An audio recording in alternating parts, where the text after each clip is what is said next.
Good morning, boys and girls. This is Marvelous Melinda from Mars, and I'm going to be reading to you today one of my favorite books, Pete and Pickles by Berkeley Breathed. If it is a violation of copyright laws, I will remove this video. I have chosen this book because it helped me get through a very tough time. Here we go. Pete and Pickles by Berkeley Breathed. For Sophie and Milo. Pete was a perfectly predictable pig. He was also a perfectly practical pig. And a perfectly uncomplicated pig. Being all of those perfect things, Pete might have run for the hills had he known what was coming that night. The storm arrived first. Pete cut the evening's fun off early and went to bed to get the nightmare out of the way, the same terrifying, watery nightmare all pigs dream of during stormy nights, for pigs are known for doing only one thing well in water: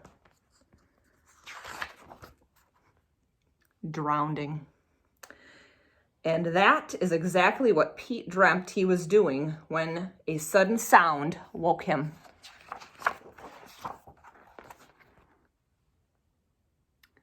The window was open. Pete pulled the lamp switch. Nothing happened. He had an odd feeling. Pigs are very smart this way, that something was a little wrong.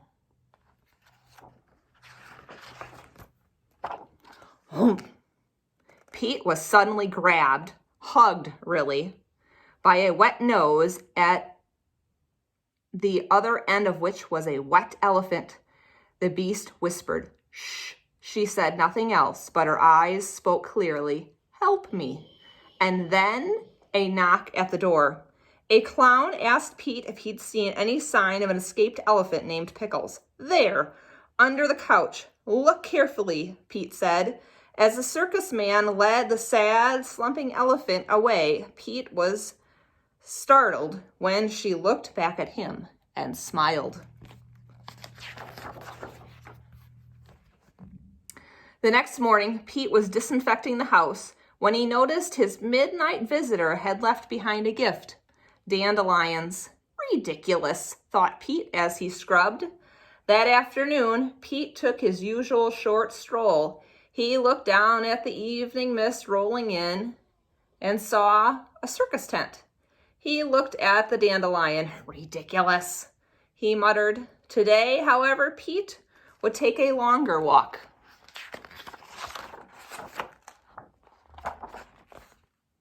He soon found himself amidst the circus tents, watching a long nose pluck every dandelion within reach.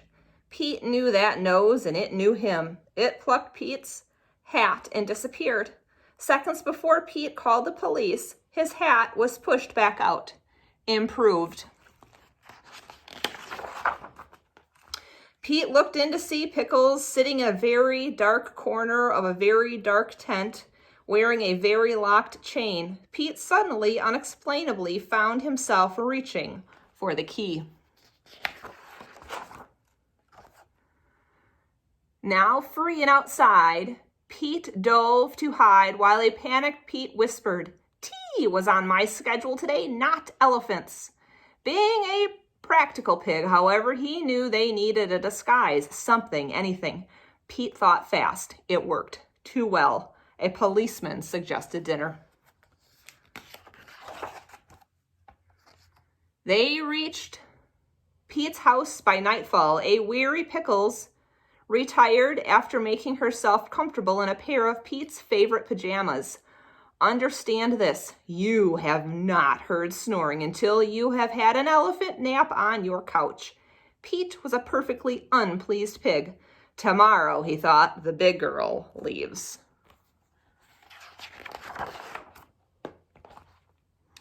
Pete awoke the next day to find Pickles doing a little morning Tai Chi, as if she were in China, which she certainly was not.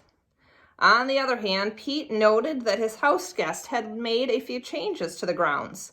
This time, Pete did not say ridiculous. Later that morning, Pete experienced the goosebumpily joy of a back scrubbing with his newspaper and coffee. He also discovered the limits of his bathtub. Pickles showed Pete a magazine article about high diving. She pointed to both of them. "Ridiculous," Pete said. "Pigs and elephants sink like bricks." Pickles smiled. After lunch, they would swan dive off Niagara Falls. And they did, sort of. On Tuesday, they sledded down the Matterhorn in Switzerland, sort of. Pete was learning that Pickles had lots of plans. On Sunday, they went to Tahiti for brunch. Pickles, as always, shared her tropical refreshment with the natives. After Paris, it was on to the lazy canals of Venice. Pete did not know any romantic Italian songs, which did not stop him from singing them. Pickles sniffed a fragrant Tahitian lily and shared it with Pete in a manner nicely suited for elephants and pigs. It was when Pete returned home one evening and found ballet tryouts in Moscow, soaring pair of cows over Tuscany, and house painters on his roof that his thoughts turned to his earlier life. A less complicated life, thought Pete. Soon after Pete discovered Pickles getting into things she shouldn't have been in, he snapped. "I am a predictable, practical, uncomplicated pig, or I was before," he yelled. As a shocked Pickles fell back into the bathtub, the last words she remembered hearing were the worst. "It's time you probably left." Something broke. A pipe gushed water in a spewing torrent. The house filled while a panicking Pete screamed, "Pickles! The mop! Buckets! Sponges! Never mind! Head for high ground!" Pete worried that the high ground would run out, and as a matter of fact, it did.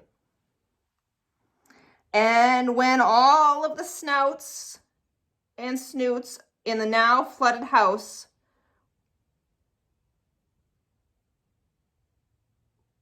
were fully stretched to their furthest reach, only one had found the refuge of sweet air.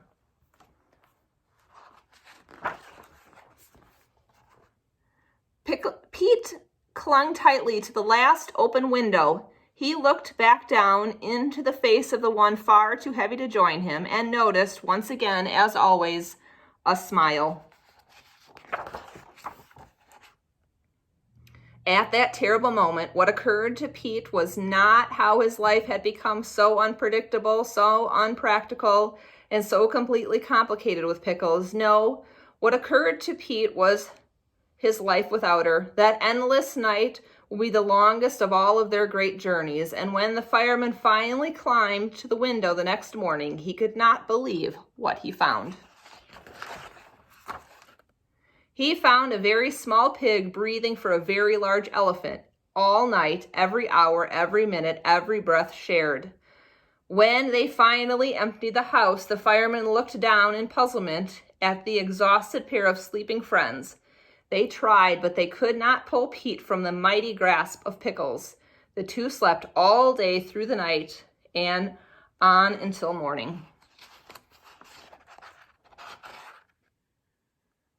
When they awoke to pick blueberries on the dandelion moons of Pluto, Pete sung Italian love songs. The end. I hope you enjoyed one of my favorite stories.